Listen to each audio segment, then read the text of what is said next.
Eu sou Denise Damiani, sou engenheira de formação, nunca trabalhei com engenharia e eu fui consultora a minha vida inteira quase na área de digital e hoje sou conselheira de administração.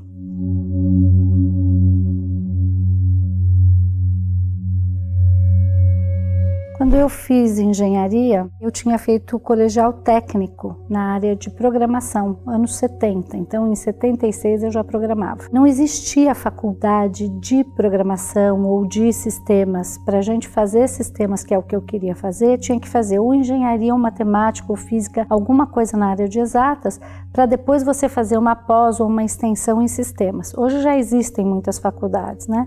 Mas naquela época não tinha. Então engenharia, na verdade, foi uma escolha por causa de sistemas, de programação, e não por causa da engenharia em si.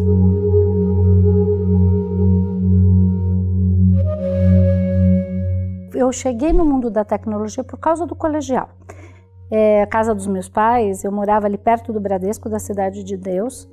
Eu sempre estudei em escola pública, então pagar escola não era uma opção, e o colegial do Bradesco era um bom colegial técnico que dava a chance das pessoas se prepararem para ir para o mercado de trabalho e era gratuito, e perto de casa. Então a escolha, e o colegial técnico tinha processamento de dados, turismo, tinha 3, 4 cursos. E eu sou uma pessoa de exatas, a minha cabeça é exata, a minha vocação é para as coisas de exatas e não de humanas. E eu escolhi. Então, o processamento de dados era uma coisa nova, que se dizia que ia dar muito dinheiro, que tinha muita demanda. Eu fiz o colegial, no segundo ano, eu sempre fui boa aluna. A gente tinha 11 aulas de programação por semana, então você imagina, eu já programava e não tinha nada a ver com microcomputador, porque não existia, era só mainframe, eu fazia coisas de software de base, compiladores, umas coisas assim super complexas. E eu logo no segundo ano do colegial fui convidada a começar esse trabalho, esse estágio, então no terceiro ano do colegial eu já trabalhava. A entrada no mundo da tecnologia foi a partir do colegial e sempre teve muita demanda e era uma área que pagava muito bem. E eu sempre fui muito conectada com ser livre, ser independente financeiramente. Então, uma profissão que pagasse bem era a única coisa que eu poderia escolher.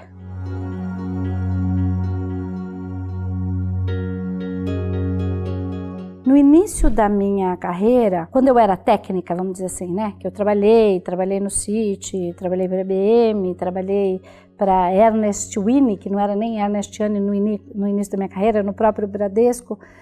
Eu era uma técnica, eu programava, eu fazia esse tipo de coisa. Aí depois dessa época, eu fui empreendedora. Quando eu tinha 27 para 28 anos, eu criei uma empresa.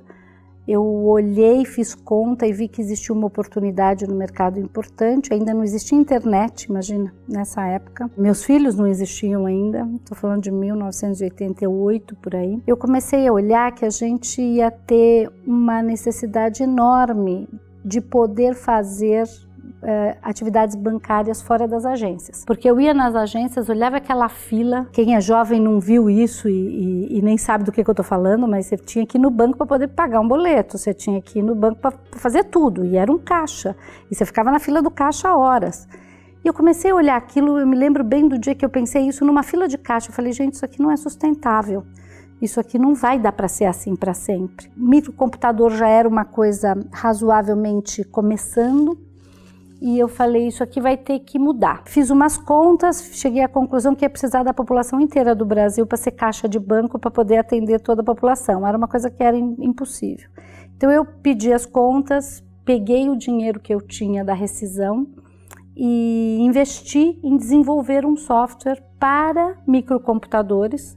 Naquela época não existia internet, então era aquela coisa de ligação de escada, sabe? Aquela que você liga, o modem atende, faz plim, plom, plom, plom, e o outro lado atende. Então eu fiz o lado client, que era o lado do micro, se conectando com o banco, para o banco poder fazer todas as transações de pagamento, de extrato, bom, tudo isso que vocês fazem hoje pela internet, então não existia, né? Foi o precursor. Os bancos não acreditavam que aquilo ia dar em nada, eu batia na porta de todos os bancos, uns 40, eles diziam, isso aí não vai dar em nada, ninguém nunca vai querer pagar nada pela internet, imagina. Então era uma coisa assim que ninguém entendia ainda. Um ano depois eu quebrei, porque eu tinha um software pronto, mas não tinha nenhum banco que queria testar o outro lado comigo e muito menos comprar. Eu falei, bom, tá bom, tenho 28 anos, volto para o mercado, vou trabalhar.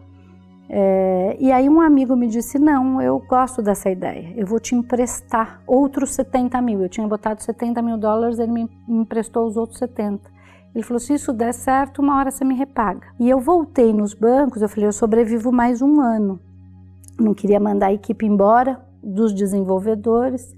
Eu tinha pouquíssima experiência empreendedora,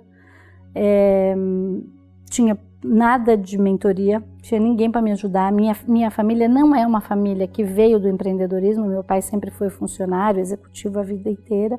Eu não tinha muito a quem recorrer, essa coisa era uma coisa meio interna. E eu fiz uma porção de bobagens, obviamente. O Banco Bandeirantes resolveu comprar a primeira versão do software, não porque eles acreditassem que aquilo fosse dar alguma coisa, mas eles achavam moderno e que ia ser legal ir para a televisão fazer propaganda. Então, eu vendi a preço zero, era em troca de fazer propaganda. E aquilo pegou e depois eu vendi para um banco e outro. Eu fiquei com essa empresa há 8 anos. E nesses 8 anos eu vendi para todos os bancos que existiam no Brasil, com exceção de 2 ou 3. Então, nessa época, eu já era empresária, empreendedora, não mais técnica, porque aí eu já tinha uma equipe grande, eu tive 150 funcionários. No meio de tudo isso, meus filhos gêmeos nasceram, então tudo ao mesmo tempo agora. E eu comecei a vida executiva. E na vida executiva e na vida de vender para grandes instituições e ser uma empresa pequena, uma empresa de mulher, eu comecei a sentir a diferença. Eu não sabia exatamente o que estava acontecendo, mas eu já sabia que tinha alguma coisa. Então, por exemplo, um grande banco olhava para mim e falava assim, mas quem é dono dessa empresa? Eu. Não, mas quem é teu sócio? Não tenho. Eu. Mas como assim? Você começou uma empresa sozinha? E seu marido? Não, meu marido é arquiteto, não tem absolutamente nada a ver com isso. Então todo mundo ficava assim, suspicious, entendeu? Não entendia direito o que estava acontecendo. E eu tive a primeira consciência do que era um preconceito não velado, exteriorizado, do que era ser jovem, porque eu tinha 28, sozinha, mulher, com uma coisa que era de muita responsabilidade. Então foram anos difíceis, muito recompensadores, mas muito difíceis, né? Até que os bancos perceberam que aquilo não era uma brincadeira, não ia passar. Aliás, as agências iam começar a fechar. Eu já dizia isso muitos anos antes, mas aquilo começou a acontecer. E aí eu percebi que eles não iam continuar deixando uma coisa tão missão crítica na mão de uma empresa de mulher, tão jovem e tal. Então eu decidi vender a empresa enquanto ela ainda valesse alguma coisa. E eu vendi, e aí eu tirei um sabático para ficar com os meus filhos, que eram pequenininhos, tinham 3, 4 anos. E aí eu entrei no mundo corporativo, fui ser sócia da Accenture. Aí eu comecei a perceber a diferença que faz quando você começa a subir na carreira. Porque enquanto você é jovem, ganha pouco, tá lá embaixo, você tá no meio da massa, ninguém presta muito atenção em você. Mas aí eu começo a sentir o preconceito de maneira mais forte, porque aí eu sou uma executiva que já tenho muita experiência, eu tinha 34, 35 anos, mas eu tinha muita experiência porque eu tinha vivido todo esse lado empreendedor sozinha, batalhando uma coisa difícil no meio das grandes empresas. Então eu tinha uma destreza, uma experiência, uma coragem, uma postura executiva que os outros ficavam muito incomodados, os outros que se achavam que competiam comigo, porque o mundo corporativo tem essa coisa, né? Você olha para o lado, ao invés de você olhar como é que eu vou me inspirar e me medir no outro, não, como é que eu vou competir? Por que ela vende tanto quando eu estou aqui há 10 anos e não vendo tanto? O que ela está fazendo de errado? Era interessante porque eu comecei a olhar as pessoas que começavam a se ocupar de ver o que eu estava fazendo de errado. Não passava pela cabeça de ninguém achar o que eu estava fazendo de certo, mas o que eu estava fazendo de errado. E isso me chamava muito a atenção. Eu falava, interessante, né? Por que eles não querem aprender o que eu estou fazendo de certo?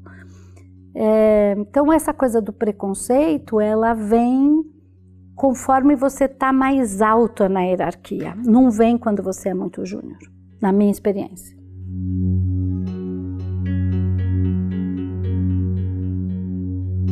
a quantidade de mulheres no topo das carreiras, ou seja, presidentes, CEOs, ou mesmo vice-presidentes ou conselheiros de administração, que é o topo da carreira executiva, no mundo e no Brasil os números são bem parecidos. Em média de 3 a 4% do total dos cargos das grandes empresas são de mulheres. Sempre foi assim. Eu, por exemplo, estava na Accenture, que já era uma empresa que tinha mais de 100 anos no Brasil, se você contar a época de Andersen Consulting e de Arthur Andersen, nunca tinha tido uma sócia mulher, eu fui a primeira. Quando eu fui para a Bain Company, que é uma empresa de consultoria americana, enorme, multinacional, nunca tinha tido uma sócia mulher. Na América Latina, não era só no Brasil. Eu não estou falando de 1900, eu estou falando de agora.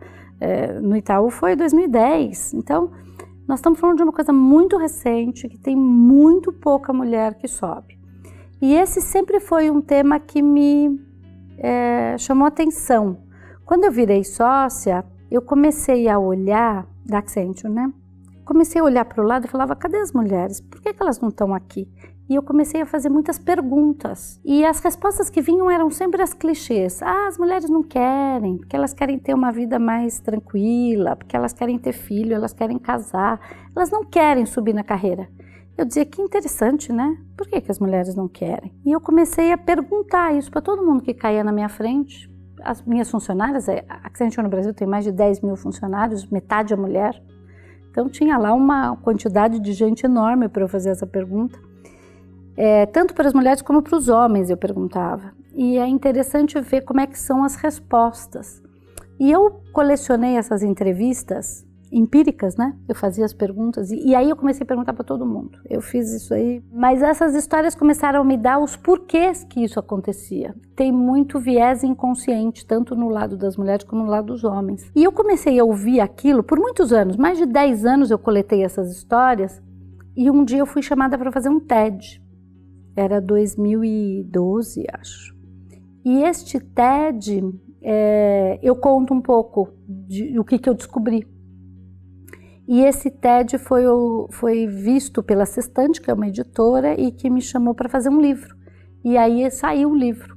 O livro conta um pouco do que eu aprendi nessas histórias, do porquê que as mulheres não sobem. E basicamente o resumo é que as mulheres não têm dinheiro guardado. Então, o livro chama Como Ganhar Mais, Gastar Menos e Investir Melhor, o livro do dinheiro para as mulheres, porque mulher não sobe porque não tem dinheiro. E não tendo dinheiro não sobe, e não subindo não tem dinheiro. Então, fica um ciclo vicioso e foi a partir daí que surgiu o livro, então. E nessa época, eu comecei a montar, como eu era a pessoa mais sênior, eu achava que eu tinha obrigação de montar modelo diferente para as meninas que eram mais júniores do que eu e ajudar as que pudessem crescerem, né? Então, em 97, eu fui a sócia, eu só consegui fazer a segunda sócia, acho que em 2003. E essa menina que foi a sócia em 2003, ela odiava o fato de achar que eu pudesse ajudá-la, que eu pudesse fazer alguma interferência e tal, porque ela achava que se ela tivesse alguma ajuda, o fato dela ter ido à sócia não teria o mesmo valor do que se ela tivesse feito sozinha. E anos depois ela veio me pedir desculpas, ela falou, olha, agora que eu sou sócia eu entendo a dificuldade, e se você não tivesse me ajudado eu não teria conseguido, e como eu era boba, e como é que eu agora vou me organizar também para poder ajudar as próximas. Esse poder tem tudo a ver com o que eu falei antes, eu tinha dinheiro guardado. Quando eu vendi a minha empresa, eu tinha dinheiro guardado. Então, eu não vou engolir bullshit, entendeu? Porque eu não preciso engolir bullshit. Eu conheço a minha capacidade, eu sei o retorno que eu posso dar e não preciso abaixar a cabeça se eu achar que tem alguma coisa que está errada. Se você não tem dinheiro, você fica num casamento ruim, você fica numa relação com seus pais ruim, você fica num emprego ruim. Se você tem dinheiro, você tem poder de escolha. Dinheiro é liberdade. E eu aprendi isso quando eu tinha, sei lá, 5 anos de idade, que meu pai falava, não, porque se você quer fazer não sei o que, não sei o que, quer ir no cinema com seus amiguinhos, se você não fizer não sei o que, não se comportar, não te dou dinheiro pro cinema. Eu falava, não tem problema.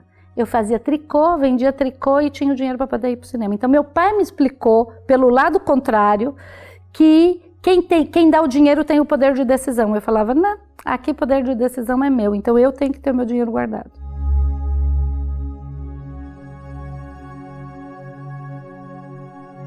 Os projetos de empoderamento feminino foram desenvolvidos a partir de que eu fui a sócia. Fui a sócia em 97 e os projetos começaram em 99. E vou te contar por quê. Uma consultoria, os sócios todos recebem uma vez por ano um e-mail com o valor que todos os outros sócios do mundo ganham. E eu estava há 2, 3 anos já como sócia, recebendo esse e-mail, eu nunca tinha aberto o e-mail. Então eu não sabia, para mim eu ganhava bem, eu trabalhava super bem, eu tinha um resultado fenomenal. Por que eu tinha um resultado fenomenal? Porque eu tinha um treino de ter tido a minha empresa que não tinha nada a ver com os outros executivos. Os outros executivos estavam ali na vida executiva, vida de escritório, pede para a secretária fazer não sei o quê. E eu estava naquele batidão como se a empresa fosse minha. O meu resultado era fenomenal. O dia que eu resolvi abrir esse e-mail, eu descobri que eu era o pior salário, o pior compensation. Eu tinha o melhor resultado e tinha o pior compensation. Eu nunca vou me esquecer desse dia. Eu estava sentada na mesa de reunião num cliente, porque eu quase nunca ia para o escritório, eu ia de casa para o cliente, a minha vida era toda cliente. E eu falei, eu vou embora desse lugar, porque isso é um absurdo. Como é que eu tenho esse resultado e ganho menos do que todo mundo? Fechei o meu computador, liguei para o meu chefe, que era um espanhol, aquele dia ele estava em Londres, liguei para o chefe da América Latina, liguei para o chefe do Brasil, falei, eu estou indo embora, isso aqui é um absurdo. Aí esse cara, que era o mundial, que estava em Londres, ele falou, você não vai para lugar nenhum, você pega um avião aqui e vem me ver no hotel tal e tal em Londres. Bom, naquela noite eu peguei um avião com muita raiva de mim. Falei, como é que eu faço isso com a minha vida, com a minha saúde, com os meus filhos, com a minha família, o tanto que eu trabalho e não presto atenção no que eu estou ganhando? É um absurdo. Fui para Londres, quando eu encontrei com ele, ele falou, você não vai para lugar nenhum, não vou te deixar sair. Eu falei, mas como é que vocês fizeram isso comigo? Ele falou, a gente não sabia que ganhar bem era importante para você. Eu falei, uau, olha só. Ele não estava falando de sacanagem, ele estava falando de verdade, ele gostava de mim. E não só gostava, eu dava um super resultado para ele. E se ele achava que ganhar bem não era importante para mim, é porque eu estava passando essa mensagem. E realmente não devia ser, porque ganhar bem era importante, mas me comparar aos outros não era. Tanto que eu nunca me comparei, nunca abri o tal do e-mail. Aí eu falei, bom, eu vou pensar. Aí no avião de volta, eu vim pensando, vou embora, vai ser a mesma coisa em outro lugar. Então eu vou ficar. E eu vou me modificar e vou modificar o ambiente onde eu trabalho. E aí eu falei, sabe o quê? Eu fico, mas eu quero ter outro tipo de certeza de que o ano que vem isso não vai acontecer. Não, você fica, ele falou, eu te dou a minha palavra, a gente vai arrumar. E arrumaram mesmo, um ano depois eu ganhava mais do que todo mundo. Mas a gente te dá o que você quiser. Então você não quer vir para o board mundial, você não quer arará. Eu falei, eu quero cuidar do tema feminino. Então agora eu vou olhar, eu vou pegar a lista de salários, vou olhar cargo por cargo, vou olhar se tem diferença salarial. E eles me deixaram fazer tudo que eu queria, tudo. Eu fui para o board mundial, eu fui durante um tempo que se chama de Chief Diversity Officer. Então neste momento que eu descobri a diferença no meu compensation, no meu salário, eu me interessei para ver o que eu podia arrumar na vida das outras meninas. Aí eu também fui com 2 pés na porta, porque eu sou do tipo 2 pés na porta, e eu falei, nós vamos arrumar tudo isso aqui. E tinha mesmo, e tinha diferença, e tinha um monte de gente que não era promovida. Em média, as mulheres são promovidas 5 anos mais tarde do que os homens. Uma parafernália horrorosa. Só que aí, eu estava empoderada para poder... Empoderada no sentido de que eu era a pessoa mais sênior e ninguém queria me perder, e eu já estava no board mundial, então aí eu chegava lá dizendo, me dá a lista de salário toda aqui. E eles davam. Agora nós vamos corrigir, não sei o que, não sei o que. Agora ninguém mais é promovido sem que eu olhe a lista para ver se tem mulher para ser promovida. E aí o negócio foi. Então eu me coloquei... Tem uma coisa que as pessoas diziam assim, mas você na verdade não precisa trabalhar, né? Eu falava, como assim não preciso trabalhar? Quem é que paga minhas contas? Sou eu mesma, né? Não, mas você se coloca sempre falando o que você acha e fazendo o que você acha que deve. Eu falei, é verdade. Se eu tiver que ficar num lugar fingindo ser uma pessoa que eu não sou, fazendo aquele office politics que eu não acredito e tal, eu não vou ficar. Eu tenho coisa mais importante para fazer na minha vida.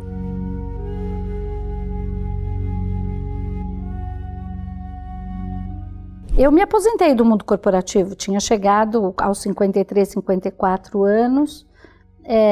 Eu tive um acidente, eu fui atropelada por um búfalo na Índia. Então, ninguém é atropelada por um búfalo na Índia à toa. Eu estava na BEM, estava indo para uma reunião, e eu fiquei muito machucada, era para eu ter morrido. Como eu não morri, eu falei, bom, eu acho que isso aqui tem alguma mensagem, né? E como eu tive que ficar 6 meses sem viajar, meio que parada em São Paulo, sem poder me mexer, eu comecei a perceber que tinham muitas coisas que eu podia fazer que não era essa vida louca de viagem, de atender multinacional. Então eu tomei uma decisão, eu ia sair do mundo corporativo, ia fazer aquilo que eu sei fazer, que é consultoria de estratégia, inovação, é isso que eu faço da vida, para as empresas nacionais de mulheres, que tivesse pelo menos 50% na mão das mulheres. E empresa familiar normalmente precisa de bastante ajuda.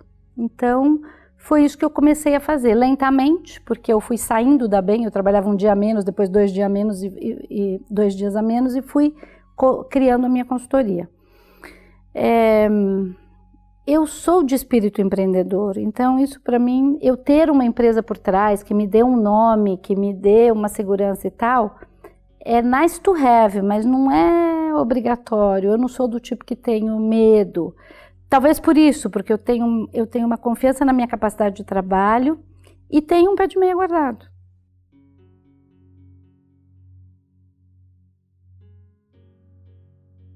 Isso meio que pegou fogo, porque as mulheres descobriram que conversar umas com as outras, os problemas eram todos parecidos. E que aquilo que elas se culpavam, não, eu acho que sou eu que não estou conseguindo, eu acho que a culpa é minha, que é uma coisa muito feminina também, de tentar... Não é só feminina, não é? A sociedade julga. Se o teu filho vai mal na escola, ninguém vai dizer que é porque o pai está trabalhando, mas vai dizer que é porque a mãe está trabalhando muito. Se você teve um divórcio, não vão dizer que é porque o teu marido trabalhava muito, vão dizer que é porque você não estava dando atenção em casa. Então, a sociedade cobra da gente uma coisa muito desproporcional ao que cobram dos homens. E as mulheres sempre ficaram muito caladinhas, e as mulheres tinham muita rixa e competição umas com as outras.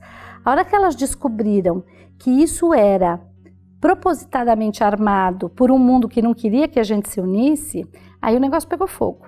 Então hoje não tem uma mulher que eu conheço que não faz parte de algum grupo. E esses grupos todos, eu ajudei muitos deles a formar. Por exemplo, Mulheres no Agronegócio, ajudei a estruturar. Mulheres do Brasil, eu sou uma das fundadoras. Poderia te dizer aqui 200 coisas que eu conheço as meninas e que a gente foi ajudando a se criar esse movimento. Alguns no mundo corporativo, outros no mundo empreendedor. Você vê até os movimentos que tem hoje no mundo de Hollywood, as atrizes. Então, as mulheres descobriram que não vão mais ficar caladas, aguentando o bullshit de que mulher só compete com outra, que mulher não se ajuda e que isso é assim mesmo e que paciência. Então, eu acho que essa conversa, os homens, inclusive, se ressentiram muito, por exemplo, essas reuniões que eu fazia lá pelo ano 2000, 2001, tinha muita chacrinha, porque vocês vão lá se reunir para falar de esmalte? Então as meninas chegavam assim, possessas, puta, por que fazem esse tipo de piada? Hoje essas piadas, por exemplo, já não são mais toleradas, não é? Naquela época, eu me lembro de uma reunião onde um alto executivo disse de brincadeirinha, mas por uma das reuniões dizendo, mas porque se vocês não fizerem não sei o quê, eu vou dar um tanque para vocês esfriarem a barriga e o fogão para vocês esquentarem. Para mulheres executivas de altíssimo nível, como é que você fala um negócio desse no mundo corporativo? Hoje seria muito mal visto, na época todo mundo dava risada. E nós não estamos falando de 400 anos atrás, nós estamos falando de 15 anos atrás, né? Então essa junção todas as mulheres faz uma grande diferença.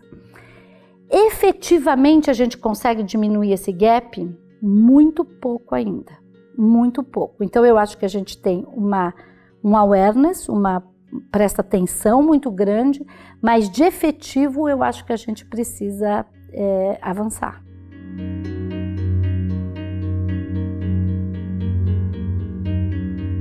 Eu acho que essa coisa da diferença salarial e de poder, porque tudo é uma questão de poder, né?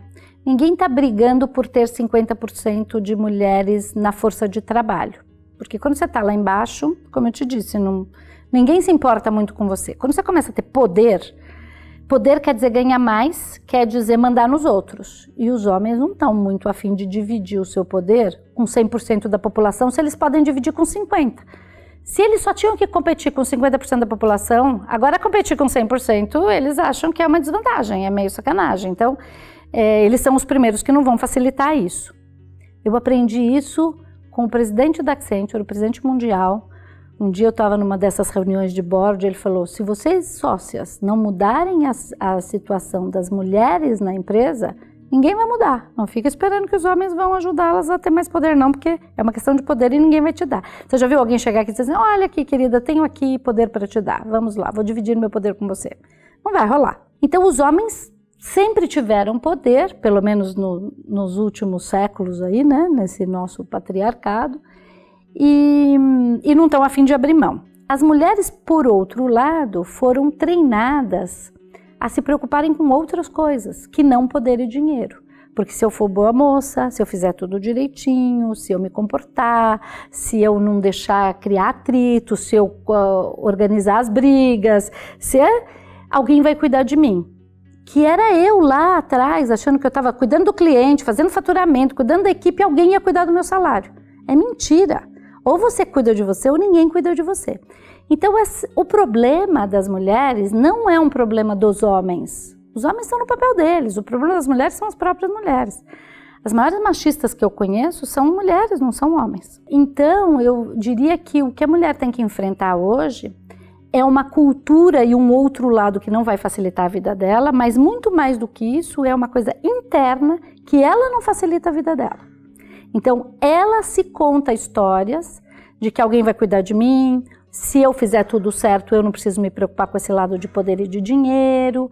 Só que isso já não tem mais sustentação. A hora que você vê que os casamentos acabam, que os maridos morrem, se divorciam, quebram, algumas não se casam, que os filhos não vão cuidar dos pais. Então, nós estamos num momento de uma revolução de costumes e de cultura e de caldo, que você fala, meu...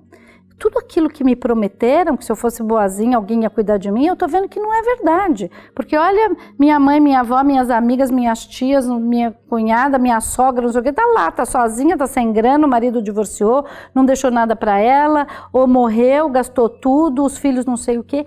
Então, aquele paraíso que nos prometeram não é mais verdade. Então, a gente vai ter que criar outra história pra gente interna. Dá preguiça? Dá. Eu tenho umas amigas que dizem assim, eu não podia ter nascido 50 anos antes, porque tudo isso não seria um problema. Eu falei, pois é, amor, mas a gente nasceu 50 anos depois, e daqui para frente não tem mais volta. Então, eu acho que os problemas não estão fora, os problemas estão dentro das mulheres.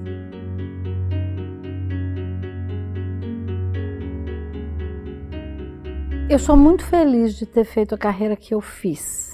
Eu sou uma pessoa que gosto de trabalhar. Eu seria muito infeliz se eu tivesse que ser mãe em período integral ou dondoca em período integral. Então, eu acho que eu tive um resultado excepcional. Eu fiz coisas muito relevantes para os clientes, para mim, para as empresas, para o mundo. Claro que se eu não tivesse feito home banking, alguém teria feito, mas fui eu que fiz. Então, é muito legal quando eu vejo as coisas que eu coloquei no mundo, como é que aquilo se desenrola. De várias coisas, do Mulheres do Brasil, das ONGs, dessa coisa de empoderamento. Mesmo quando eu recebo as cartas das pessoas que leem o livro e dizem como a minha vida foi impactada pelo que eu li, porque a gente às vezes acha que o que a gente faz é muito simples, muito pequeno e a gente não mede o impacto que a gente tem no outro. Mas eu tenho bastante consciência do impacto que o meu trabalho traz. Para os meus filhos, para os amigos dos meus filhos, para as minhas amigas, então tem uma coisa bem bacana.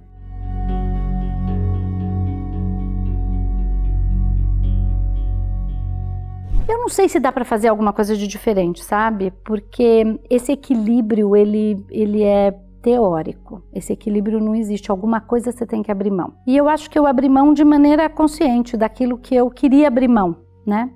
Eu costumo dizer que esse equilíbrio vida pessoal e trabalho dá para ser equilibrado na década, não na semana. Então, um ano eu cuido mais dos meus filhos, um ano eu cuido mais do meu chefe, um ano eu cuido mais do meu cliente, um ano eu cuido mais dos meus amigos. Na década, eu meio que cuidei de todo mundo. Mas na semana é impossível. Você tem que ter foco e tem que trabalhar muitas horas. E o que você não põe foco não cresce, não dá fruto. Tem gente que diz assim, mas eu quero fazer ginástica. As minhas amigas que são boas no mundo executivo fazem ginástica às 6 horas da manhã, 5h30 da manhã. Eu quero dormir, eu preciso dormir. Então eu trocava dormir pela ginástica. Eu acho que eu não faria diferente. Se você me dissesse, volta 20 anos para trás e faz diferente, eu não faria. Mas olhando para trás, o que eu descuidei foi de mim. Então depois que eu aposentei, eu perdi 20 quilos. Não fiz dieta, mas tive uma vida menos estressada. Comia nos horários mais decentes, comia prestando atenção naquilo que eu estava comendo. Descobri que eu tinha uma insuficiência insulínica. Então, cuidei disso e 25 quilos foram embora. Então, tem um cuidado de mim que eu acho que eu descuidei, mas não dá para ter tudo, sabe? Não dá para ter tudo.